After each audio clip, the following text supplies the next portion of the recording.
Assalamualaikum semua, kita kembali lagi untuk Blueting Gadget pada minggu ni. Jadi ini adalah rangkuman berita pada minggu ni.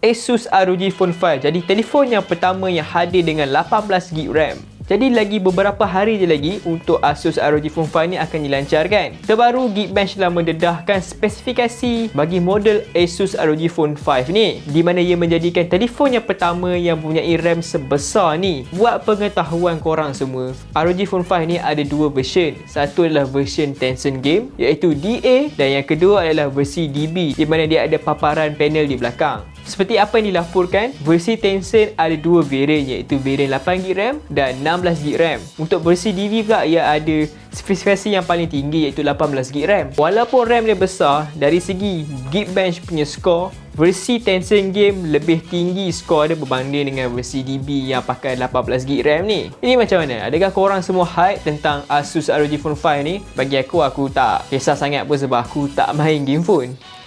Cellcom akan tamatkan rangkaian 3G menjelang akhir tahun ini.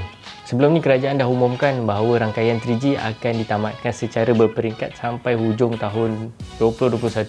Seiring dengan tu, Cellcom, salah satu pengendali rangkaian negara pun, dia umumkan bahawa rangkaian 3G diorang akan ditamatkan sepenuhnya menjelang akhir tahun ini juga. Menurut Cellcom, pelan 3 langkah pemberhentian rangkaian 3G telah pun disediakan sepanjang tahun 2021. Sebagai inisiatif, pihaknya juga sedang menjejaki seramai mungkin pelanggan 3G dan menggalakkan pengguna untuk beralih kepada telefon pintar 4G. Dalam pada itu, Cellcom menyatakan sehingga hujung tahun lepas, seramai 800,000 orang pengguna Cellcom masih menggunakan rangkaian 3G. Dan daripada jumlah tersebut, Cellcom cakap kebanyakan pengguna duduk di kawasan utara dan timur Malaysia. Dahulu kerajaan menyasarkan penamatan rangkaian 3G sehingga hujung tahun 2021 ni untuk memberi ruang kepada rangkaian sedia ada 4G dan sebagai asas yang kukuh untuk menerima rangkaian 5G akan datang.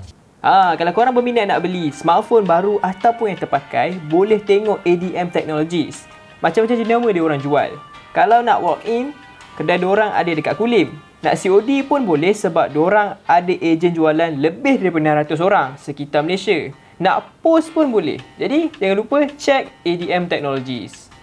AMD memperkenalkan RX 67000 XT pesaing Nvidia RTX 3060 Ti. Jadi macam korang tahu, tahun lepas AMD melancarkan kad grafik mereka yang terbaru iaitu AMD RX 68000 XT, 68000 dan 69000 XT. Kini mereka menambah lagi collection mereka yang terbaru iaitu RX 67000 XT, di mana harga dia jauh lebih murah berbanding dengan kad grafik yang aku mention tadi tu. Menerusi pelancaran ni, AMD mengatakan bahawa ni lah kad grafik yang terbaik untuk korang main dengan resolusi 2K ataupun 1440p. Dari segi spesifikasi, kad grafik ni hadir dengan 12GB VRAM dengan frekuensi 2442MHz. Jadi memang sesuai lah kalau korang nak main dengan grafik ultra ataupun rendah sikit kan. Lagi satu, dari segi performance dia hampir sama dengan RTX 3070 dan menandingi RTX 3060 Ti. Jadi apa korang rasa tentang AMD RX 67000 XT ni? Bagi aku, dia mungkin alternatif yang terbaik daripada RTX 3060 Ti sebab sekarang ni harga dia memang melonjak naik. Cakap pasal harga, korang boleh dapatkan kad grafik ni dengan harga bawah 3,000 tapi dengan harga pelancaran di US iaitu $479 bersamaan dengan RM1,940. Tapi kita tak tahu lagi lah berapa harga official di Malaysia, tapi yang aku boleh confirm korang, harga dia mesti akan melonjak daripada harga base dia sebab sekarang ni banyak orang crypto mining, dan yang kedua adalah banyak gila scalper di mana diorang beli barang ni dengan harga yang murah lepas diorang jual second dengan harga yang lagi tinggi. Jadi waspadalah. iPhone 13 dijangka hadir dengan pilihan storan 1TB. Sekarang ni ada beberapa kabar angin yang menyatakan iPhone 13 bakal hadir dengan storan 1TB. Yang mana iPhone sedia ada ni maksimum kapasiti dia adalah 512GB.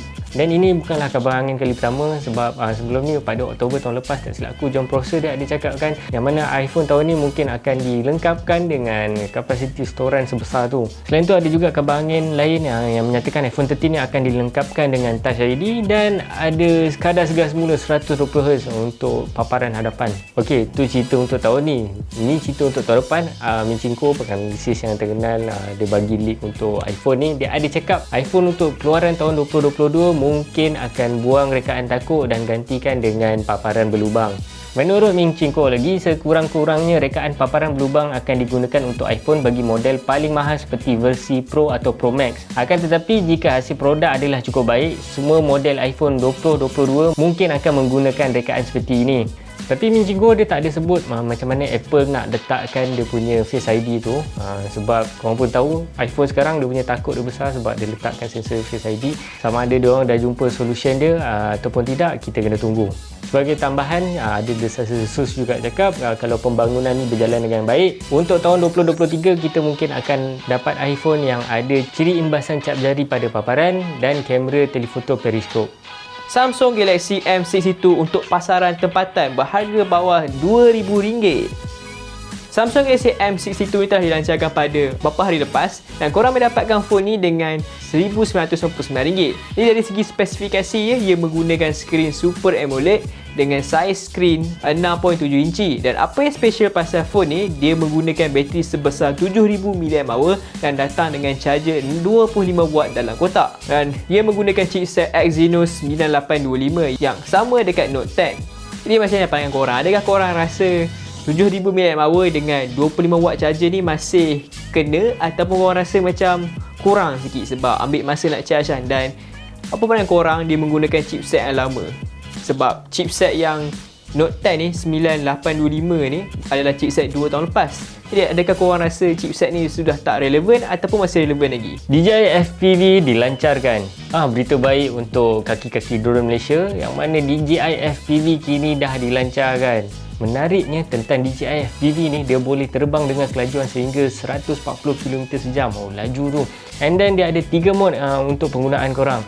Pertama sekali adalah mod normal untuk yang baru berjinak dengan drone atau masih amatur. Kedua adalah manual untuk kawalan drone sepenuhnya dengan semua sensor dan hovering dimatikan.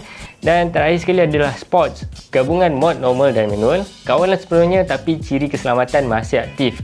Selain itu, ia turut hadir dengan brek kecemasan dan mempunyai ciri patah balik secara automatik ke tempat guna penerbangan sekiranya terputus hubungan dengan alat kawalan. Dalam masa yang sama, DJI turut perkenalkan lagi satu goggles diorang, iaitu DJI FPV Goggles V2 yang ditambah baik dan mampu menyokong sehingga jarak 10 km. Okey, kalau korang nak tahu lebih lanjut tentang DJI FPV ni, kita orang ada letak link unboxing dekat bahagian description. Sekian saja Bulletin Gadget untuk minggu ini. Jangan lupa tarikh yang sama, waktu yang sama minggu depan. Assalamualaikum.